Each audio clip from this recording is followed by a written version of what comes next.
everyone, welcome to Something Racy, where we talk about nothing racy but everything racing. And I am Dana. And I'm Nour. And today we're here to talk about seasons, PR work, because and communications works, because we're both communication students and we love nothing more than good communications. Oh yes, you could ask anyone who knows us. We are both professional yappers. And that extends to Formula One, especially now with the 2024 season wrapping up. This is very exciting. I know. How do you feel about that? It's bittersweet. I think there's just a lot of changes coming for 2025, and I'm excited about some of them, but at the same time, it's gonna be sad to see some people go, or even some people let go of their old teams. For me, it's been quite an experience. I had been to one of the races. So for me, it's been an experience, but at the same time, it's been a whirlwind, I would say. It's a roller coaster. What we've both noticed during the whole season is the approaches of drivers in communications, especially in media. If you guys didn't know, every race week, usually on a Thursday, drivers, media staff, team principals of teams, of Formula One teams, have to attend press conferences, have to attend to their media duties. I like to call it media duties because really that's their job. And they have to do some marketing for their sponsors, for their for Formula One itself. And we've noticed like there are a lot of like ways of how they've approached this season.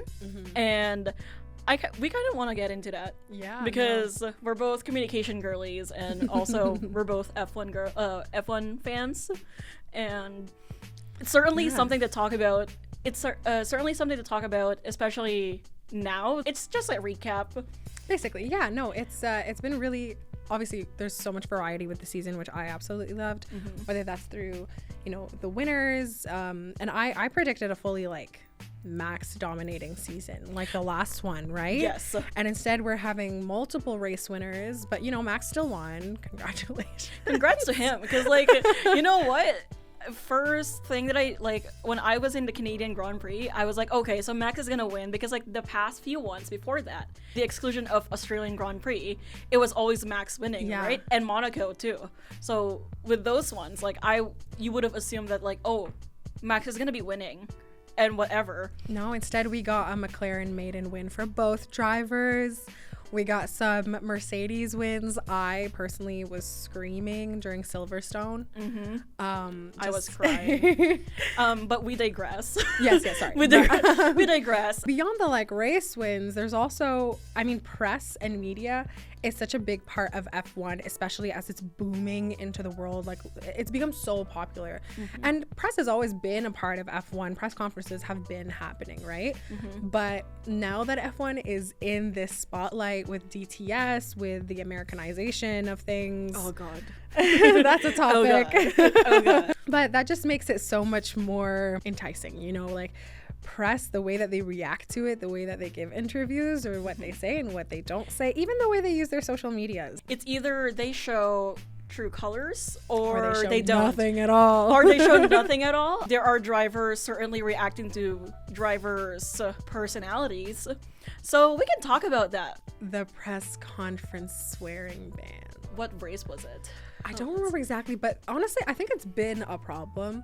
And then they just got on Max's ass for it. Yeah. A few races ago, Max Verstappen claimed during the FIA F1 pre-race press conference that while being asked about the condition of his car, and I quote, he said, "The car was fucked."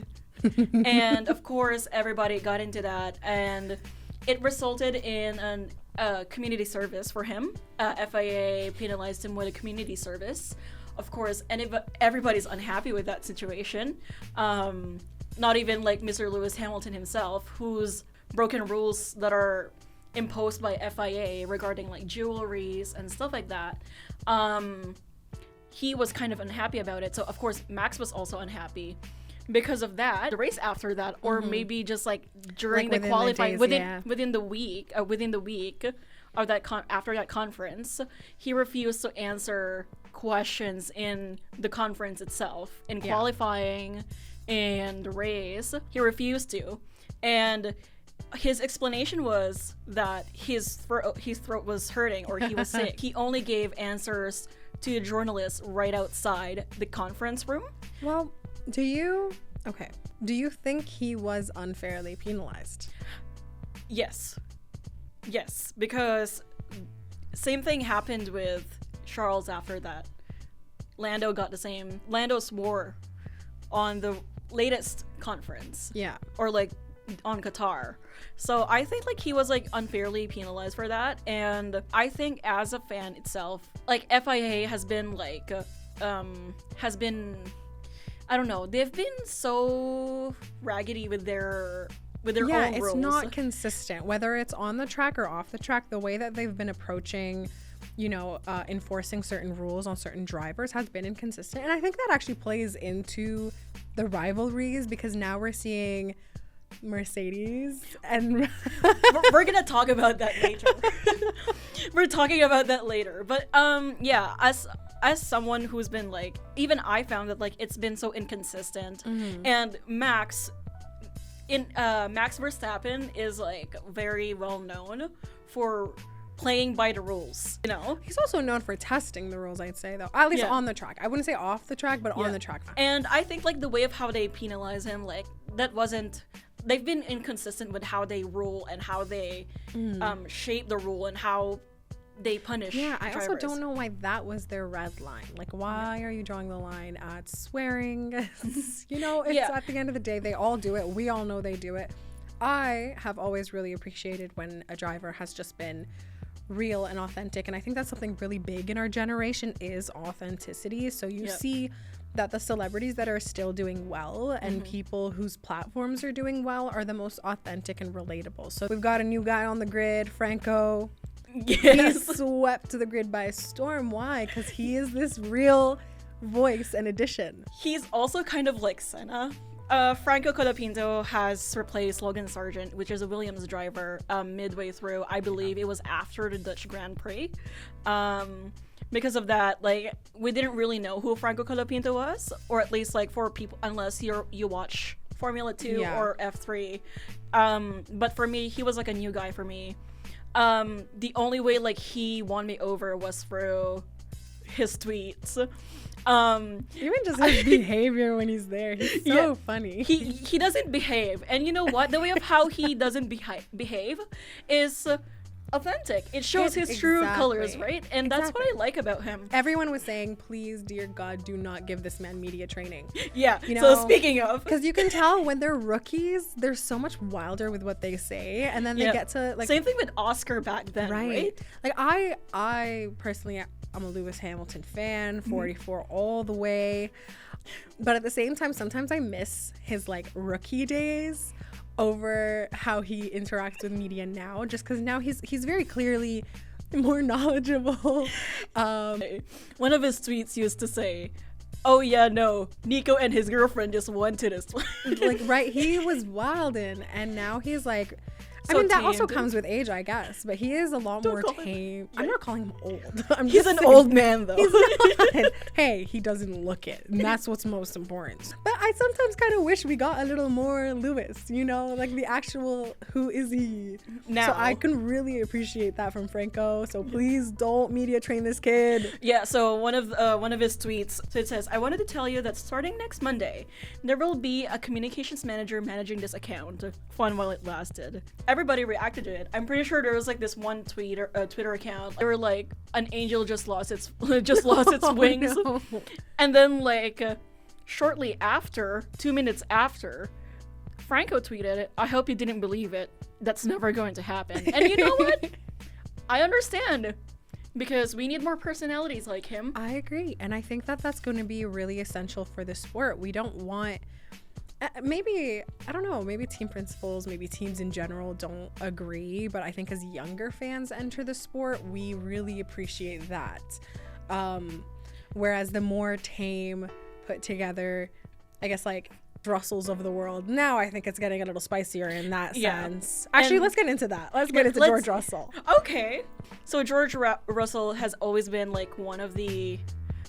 He is well known. George Russell is a British driver from Mercedes F1, whatever they call it. That team, George Russell has always been well known as the PowerPoint guy. Very polished. Very polished. Doesn't give much. I mean, he does, like, there's a, I guess, robotic nature to the way he acts, at least. But we don't get much from him as fans besides that view. And so lots of people don't really heavily invest themselves in him and his career. And I know when he won, I don't think there was as much of an uproar as there was when, you know, personalities that are a little bigger on the grid did win, whether you hated them or liked them. Like, for example, Lando Norris, when he won, whether you loved or hated him, everybody had a moment of just like, oh my goodness, right? When George won, I really just sat down and was like, oh, okay, that's nice. Right? Like, it's, I don't mean to be mean, but at the end of the day, he wasn't given anything besides for memes. Yeah, and now things are getting spicy as Max called him out recently for some, I guess, alleged underhanded behavior. In Qatar, after their qualifying, Max was given the one grid penalty because apparently he was purposefully slowing down right behind and then George was right behind him, and I believe that he reported it in the steward's room. What Max had said during the interviews with the Dutch media was that George Russell had worked too hard to get that penalty for Max, which I believe was like he's been called that he was like two-faced, he's been like betrayed, like or apparently he was really, really coming at the stewards, advocating that they come at Max, the way it was described by Max, it doesn't sound great, you know, like it sounds unhappy. It sounds like a bad moment in terms of sportsmanship and all that. I've seen Max angry. He is a very passionate driver, so I've never seen him this pissed off. In media where he's just like so calm and collected, like when he's pissed off, like he has like that stoic face. He kind of shuts down a little bit, you know. It's more of this like quiet sassiness, whereas this time he just outright was just dishing it all out on camera, which he normally does not do. He's not one of those people that likes to play into the on-camera rivalries. Breaking news, guys. So George Russell today, what he said regarding what Max said after the Qatar Grand Prix. Max has gone personal, he's crossed the line, and I'm not going to stand for it from someone who thinks he's above the law. He said he would put me on my fucking head. Somebody has to stand up to a guy like this before he gets out of control. I've known him 12 years and now I've lost respect for him. He's made it personal, and someone needs to stand up to a bully. People have let him get away with murder. He can't deal with adversity. Whenever things aren't going his way, he lashes out with anger and violence. At the end of the season, there's always a kind of big dinner with all the drivers. They posted their annual dinner picture today, and everybody was looking to see what the dynamic was looking like. Lando Norris, the man that he is, he posts the picture and he goes, yeah, don't worry, those two are sat far away from each other. Everyone knows what they're talking about. And then Max, it was so literally everything that you see about Max just showing his personality always shows unserious, off the track.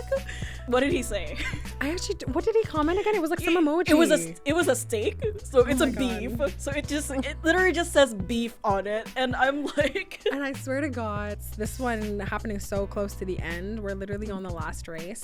I think that sure, some things like as they get bigger can be resolved behind closed doors. I'd assume that this particular argument is something they'll have to talk out in private, and I don't think that media should be shoving their cameras in their face while they do so.